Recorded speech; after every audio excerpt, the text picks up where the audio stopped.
Hola, bienvenidos a otro programa de Bibliar. Este mensaje es de reflexión. Comenzamos. 20 empleados del servicio postal de un aeropuerto se dedicaban a una actividad lucrativa.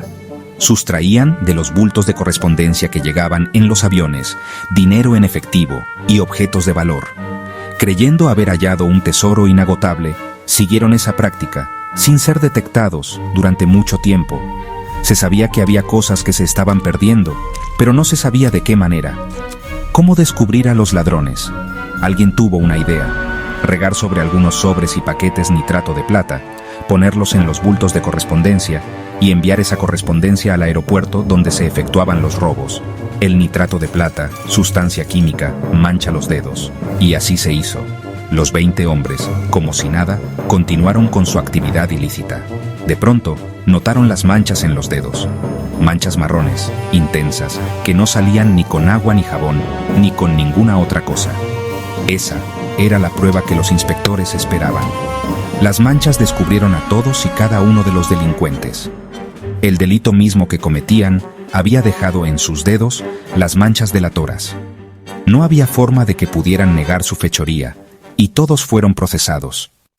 Hay una ley indefectible que nadie puede burlar. Es la ley que declara que el hacer el mal siempre deja sus manchas. No siempre serán manchas de nitrato de plata, o de polvo de carbón, o de tinta indeleble. Pero el mal va manchando el carácter, la conciencia, el corazón, y así como lo hace el nitrato de plata, deja también su mancha delatora en la vida de todo el que infringe las leyes morales.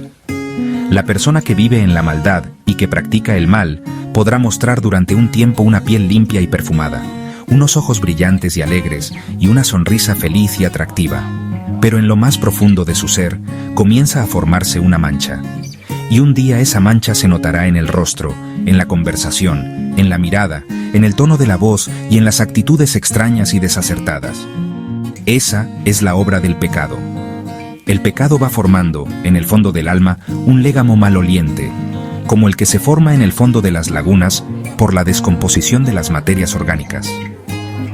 Un día cualquiera se revuelve el agua de la laguna y todo ese légamo aflora a la superficie. Solo Jesucristo puede limpiar por completo nuestro ser, dejándolo limpio, puro y perfecto. Él limpia el alma, y cuando somos limpios por dentro, lo somos por fuera. Sometamos nuestra vida al señorío de Cristo para que limpie todas nuestras manchas. Esperamos que esto haga crecer tu espíritu. Bendiciones. Continuamos hoy, amigo oyente, nuestro recorrido por el libro de Levítico.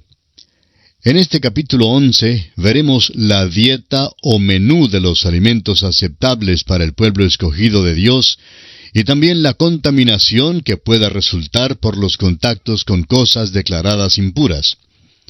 Al entrar en nuestro estudio de este capítulo 11 del libro de Levítico, creemos que usted, amigo oyente, concordará con nosotros en que es uno de los capítulos más insólitos, es decir, más raros o fuera de lo común de la Biblia. Notará usted que existe una verdadera bifurcación o cambio radical entre lo tratado por este libro hasta el final del capítulo 10 y lo que se tratará desde ahora en adelante. Los primeros 10 capítulos tenían como tema principal las ofrendas y el oficio del sacerdocio. Pero ahora, en lugar de enfocar la atención en el sacerdocio, notaremos que estará enfocada en el pueblo.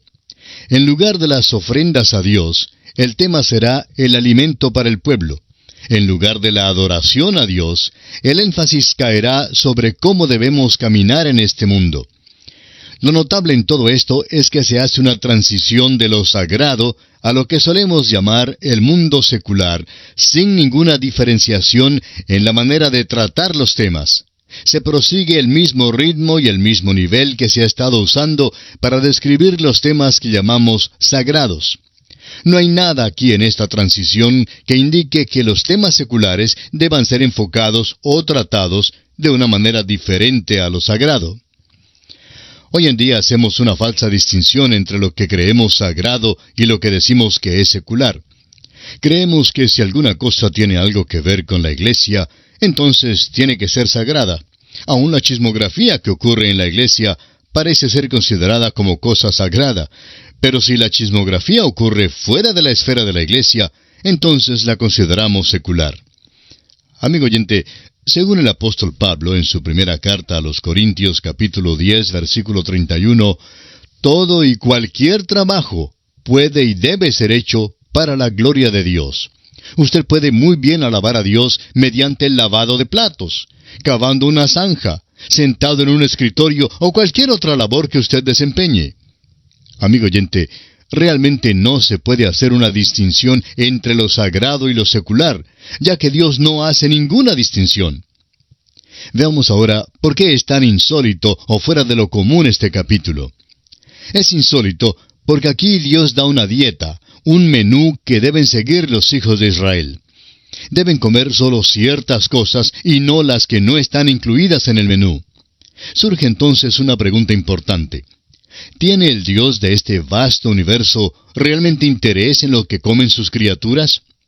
¿Puede aquel que ha ordenado todos los detalles de este vasto universo preparar un menú para el hombre? Este capítulo nos da la respuesta. Dios está verdaderamente interesado en los detalles de la vida de su pueblo. Ningún detalle es demasiado pequeño para que Él lo pase por inadvertido. Una señora le preguntó en cierta ocasión al Dr. G. Campbell Morgan si pensaba que debemos orar a Dios en cuanto a todas las cosas pequeñas en nuestras vidas. La respuesta del Dr. Campbell Morgan fue la siguiente: Señora, ¿puede usted nombrar alguna cosa en su vida que sea demasiado grande para Dios? Amigo oyente, lo que pasa es que estamos propensos a dividir lo que ocurre en nuestras vidas en dos grandes secciones, en problemas grandes y en problemas pequeños. Pero Dios no divide las cosas así. Para Él, todos son problemas pequeños. Sin embargo, no hay nada que sea demasiado pequeño para su interés y su atención. Él nos manda en tantos pasajes bíblicos a orar en cuanto a todo, pero a no preocuparnos por nada. Hay grandes lecciones espirituales para nosotros en esta sección, como pronto lo vamos a ver, pero también hay un aspecto muy práctico, que debido a que concierne principalmente al pueblo de Israel, muchas veces lo pasamos por alto. Puesto que Dios prohibió comer ciertos animales y permitió el comer otros, podemos asumir que involucrado en todos estos reglamentos había cierto coeficiente de salud. Podían comer ciertos animales, peces y aves, pero otros no. No había ningún elemento de superstición y se trataba de algo más que un mero rito religioso que hacía una distinción entre animales considerados limpios e inmundos. Puesto que Dios prescribió ciertos animales para la dieta de su pueblo, y siendo que definitivamente prohibió otros, tenía que haber algún beneficio en seguir esa dieta. La historia demuestra ampliamente que Dios tenía buenos y suficientes motivos como para hacer estas distinciones. Ahora es verdad que Dios bien pudo haberse portado de una manera totalmente arbitraria al establecer esta línea de separación entre lo limpio y lo inmundo. Pero el hecho es que, por costumbre, Dios obraba para el bien de su pueblo. Ahora, ¿cómo puede comprobar la historia que esto sea el caso en todos estos asuntos? Bueno, lo interesante es que descubriremos que los animales que eran prohibidos y rechazados por el sistema mosaico eran los más propensos a los parásitos y a las enfermedades. Permítame darle una cita de un médico. El doctor S. H. Kellogg dice: uno de los más grandes descubrimientos de la ciencia moderna ha sido el hecho de que un gran número de las enfermedades a que son propensos los animales se debe a la presencia de formas inferiores de la vida parasítica. Y los animales que son inmundos en su alimentación son los que están especialmente expuestos a tales enfermedades, aunque quizá ninguno se ha hallado totalmente exento. Agrega también el Dr. Kellogg: otro descubrimiento de tiempos recientes, que no tiene menor relación con la pregunta suscitada por este capítulo, es el hecho ahora comprobado de que muchas de estas enfermedades parasíticas son comunes tanto a los animales como a los hombres, y pueden ser propagadas del uno al otro. Luego, este médico da una lista de ejemplos, como la triquinosis en los cerdos, la difteria en los pavos y el muermo en los caballos. Evidentemente, Moisés no comprendía estas enfermedades, y es cierto que los médicos en Egipto tampoco las conocían. Pero Dios sí lo sabía, Y Dios, en su sabiduría, hizo estas distinciones entre los animales limpios y los inmundos. Quisiera ahora que prestemos especial atención a esta declaración del doctor Noel de Moussy, que presentó a la Academia de Medicina en París en 1885. Decía este galeno: el concepto de las enfermedades parasíticas e infecciosas, que ha conquistado un puesto tan prominente en la patología moderna, parece haber ocupado en gran manera la mente de Moisés y haber dominado todos sus reglamentos higiénicos. Excluyó del régimen alimenticio judaico los animales que fueron particularmente propensos a los parásitos. Y siendo que es en la sangre donde se propagan los microbios y gérmenes de las enfermedades infecciosas, manda entonces que tienen que ser desangrados antes de ser servidos para comer. Hasta aquí la declaración del doctor Noel de Moussy. Ahora, ¿cómo es que Moisés sabía eso? Pues Moisés no lo sabía, pero Dios se lo dijo. ¿Y qué efecto han tenido a través de la historia estas leyes sobre la dieta de los hebreos? Bueno, creemos que lo que ocurrió allá en el siglo XIV, cuando la peste o plaga negra azotó a gran parte de Europa, merece nuestra atención. Citamos aquí una vez más al Dr. Kellogg, quien escribió: en los días cuando la plaga estaba desolando a Europa, los judíos evitaron la infección en forma tan universal que por esta inmunidad la sospecha popular se transformó en furia y los acusaron de haber causado la horrenda mortalidad entre sus vecinos gentiles mediante el envenenamiento de las fuentes y los manantiales. También en cuanto a esto, el profesor Hosmer escribió: a través de toda la historia de Israel, la sabiduría de los antiguos legisladores en cuanto a estas cosas ha sido demostrada de una manera muy notable. En tiempos de pestilencia, los judíos han sufrido muchísimo menos que otros. En cuanto a la longevidad y la salud en general, han sido dignos de atención en todas las edades, y en el presente día, en las oficinas de seguros de vida, la vida de un judío vale muchísimo más que la vida de cualquier hombre de otra raza. El doctor Behrens también declara: en Prusia, el promedio de duración de la vida judía es de 5 años más que la de la población en general.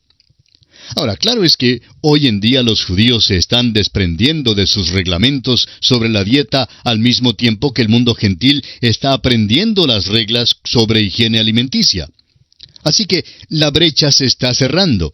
Pero hubo tiempos cuando la duración máxima de la vida de los judíos era realmente el doble de aquella de sus vecinos gentiles. Y es mucho más lo que podríamos citar en cuanto a esto. Pero lo importante en estas leyes sobre los alimentos es que hay algunas lecciones de vital importancia en esto para nosotros hoy en día. Estamos propensos a condenar a Israel por hacer tanto énfasis en lo físico que pierden las inferencias espirituales. Al mismo tiempo, nosotros estamos propensos a hacer tanto énfasis en lo espiritual que ignoramos lo físico del todo. Un cristiano no debe desentenderse de su cuerpo en cuanto a la comida que ingiere, ni en cuanto al uso ni el abuso de su cuerpo, ni en cuanto a su cuidado. Debe recordar que el cuerpo es el tabernáculo de Dios hoy en día y el templo mismo del Espíritu Santo. Simplemente porque algo tiene realidad física, no por eso queda excluido de ser también espiritual. Al mismo tiempo, reconozcamos que la Biblia dice claramente que hoy en día podemos comer lo que queramos comer. Si usted, amigo oyente, quiere comer serpiente cascabel, pues bien puede comerla. No hay ningún valor espiritual en el comer ni en el no comer ciertos alimentos. El hecho es que entramos en el terreno de la superstición cuando comenzamos a enfocar esto de esta manera. Veamos entonces algunas escrituras en cuanto a esto. El apóstol Pablo, en su carta a los Romanos, capítulo 14, versículo 14, dice: yo sé y confío en el Señor Jesús, que nada es inmundo en sí mismo, mas para el que piensa que algo es inmundo, para él lo es. También en su primera carta a los Corintios, capítulo 8, versículo 8, dice: si bien la vianda no nos hace más aceptos ante Dios, pues ni porque comamos seremos más, ni porque no comamos seremos menos. Luego en 1 Corintios capítulo 6 versículo 13 leemos: las viandas para el vientre y el vientre para las viandas, pero tanto al uno como a las otras destruirá Dios. Y en su primera carta a los Corintios capítulo 10 versículo 31 dice Pablo: Si pues coméis o bebéis, o hacéis otra cosa, hacedlo todo para la gloria de Dios. Debemos notar que la glotonería es prohibida estrictamente y que la templanza o el dominio de sí mismo es un mandamiento para el creyente bajo la gracia. Y según Hechos capítulo 15, versículos 20 y 29, también le es prohibido al creyente participar de carne que ha sido ahogada y de comer sangre. Veamos ahora un breve bosquejo de este estudio. Los capítulos 11 hasta el 22 de Levítico comprenden el tema de la santidad en la vida diaria. Ahora, el tema central del capítulo 11 es el alimento del pueblo de Dios. Y estudiaremos este tema bajo los siguientes aspectos. En primer lugar, las reglas sobre los alimentos limpios e inmundos sobre la tierra, versículos 1 al 8. En segundo lugar, las reglas sobre las criaturas limpias e inmundas en las aguas, comprendido en los versículos 9 al 12. En tercer lugar, las reglas sobre las criaturas limpias e inmundas que vuelan en el aire, versículos 13 al 19. Cuarto, criaturas limpias e inmundas que andan sobre 4 patas sobre la tierra, en los versículos 20 al 23. Quinto, las reglas sobre el contacto con los cuerpos muertos de animales inmundos, en los versículos 24 al 38. Sexto, contacto con cadáveres de animales limpios, en los versículos 39 y 40. En séptimo lugar, contaminación de criaturas que se arrastran sobre la tierra, en los versículos 41 al 45. Y en octavo y último lugar, la clasificación de lo limpio y lo inmundo hecha por un Dios santo, en los versículos 46 y 47. Bien, amigo oyente, nuestro tiempo se ha agotado y no entramos siquiera en el versículo 1 de este capítulo 11.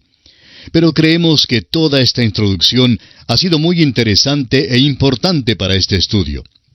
Entraremos entonces de lleno ya en el estudio del capítulo 11 de Levítico en nuestro próximo programa. Confiamos que usted nos vuelva a sintonizar en la continuación del estudio del libro de Levítico. Le sugerimos dar lectura al capítulo 11 para estar mejor preparado e informado de su contenido, lo que le permitirá asimilar una mayor comprensión de la palabra de Dios. Será entonces hasta nuestro próximo programa, Dios mediante. Es nuestra oración que el Señor le bendiga grandemente.